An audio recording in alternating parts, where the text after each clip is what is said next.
Hey, happy Monday to all of you for another weekly market update. Let's jump right in it, shall we? First and foremost, like always, oil prices. So we're seeing oil prices up a few bucks this morning per barrel.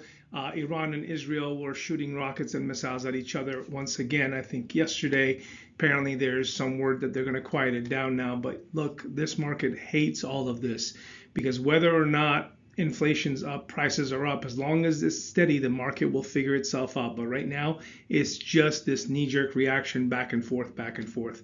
Good news, it looks like our average gas prices are down 2 pennies per gallon here from what they were last week.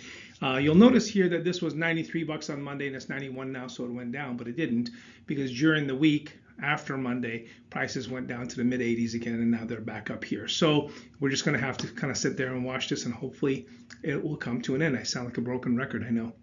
All right, so speaking of broken records and speaking of inflation, inflation is not going anywhere soon. So this fellow here, who is Kevin Warsh, who's the new chairman of the Fed, has come up with an idea where he wishes to do what's called a trimmed mean level of inflation monitoring. So what does that mean? Well, it means that they're going to grab all the goods and services that are in the basket that we measure for inflation, and then they're going to grab that section there on the left and they're going to throw out the lowest stuff that hasn't gone up very much, and they're going to grab the stuff on the right that has gone through the roof and throw that out, and then they're going to hang their hat on the mean or the middle of that section.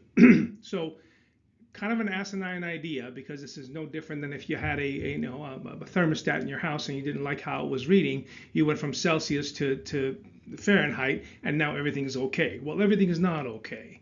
And fact of the matter is that this type of fiddling around with this can remove up to 40 or 50% of the data that's used to calculate the inflation before we ever calculate it. And guess what? You can call it 2.4% all you want to.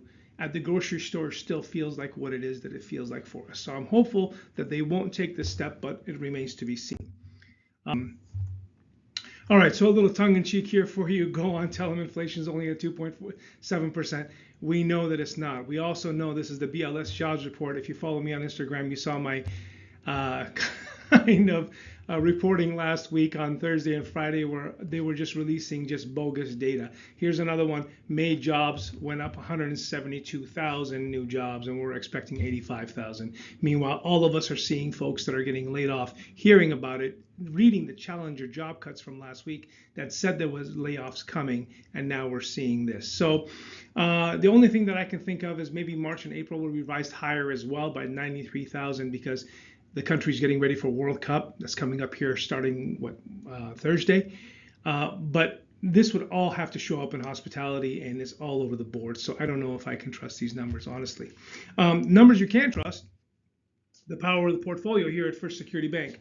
As always, I'm going to give you a quick little success story that I want you to hang in there with me. And if you have stuff like this, I don't want you to give up on those deals. Whether you're a loan officer or a realtor, you pick up the phone and you call us. We can help you with these things. So this is a client that was looking to put 10% down on a $1.5 million condominium. Now, first and foremost, 10% down on jumbo loans, not easy to come by, let alone on a non-warrantable condominium, meaning that if they had, for many, many reasons, but this specific case, as they had not sold 50% or better of the units inside this large condo complex.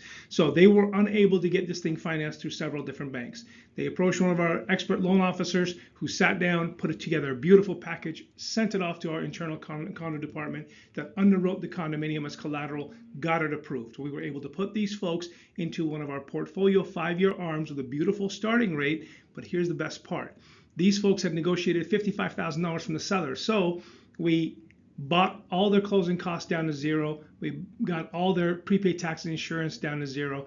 And then we put the loan on a 3-2-1 buy down with the rest of the money. That means that they have a starting rate of 3.5% or mid threes as they start their journey into this condominium. The clients were thrilled, and we were able to close them on time and as promised. So yay, portfolio once again. What's going on in the market, you ask? Well, We're sitting currently at 4.55 on the 10-year. We got as high as 4.59. So we're creeping back up there again. On Tuesday, ADP is going to release its jobs report. It'll be interesting to see how it fares up with what it is that the BLS said. But most important is CPI, Consumer Price Index, and PPI, Producers Price Index. Think consumer on our level, producers think wholesale inflation. Those two inflationary numbers will be released. There's a 10-year auction for mortgage-backed securities coming up to see what kind of appetite, if you will, those bond traders have. So that'll be interesting to watch as well. Be sure you are tuned into our Instagram account so you don't miss these daily updates. They're important. What's going on with rates, you ask? Well, 6.60 last week, 6.68 this week, national averages. Jumbo's all the way up to 6.82, unfortunately. Remember, these are national averages with 25% down with 780 credit scores. So definitely reach out to your favorite loan officer, wink, wink, to find out exactly what's going on and what your rates look like. With that, I bid you adieu. Please do subscribe, like, comment, share, push all of our buttons to make sure that people are as smart as you are. Have a fantastic week. And if you need help, reach out. We'll be right here. See ya.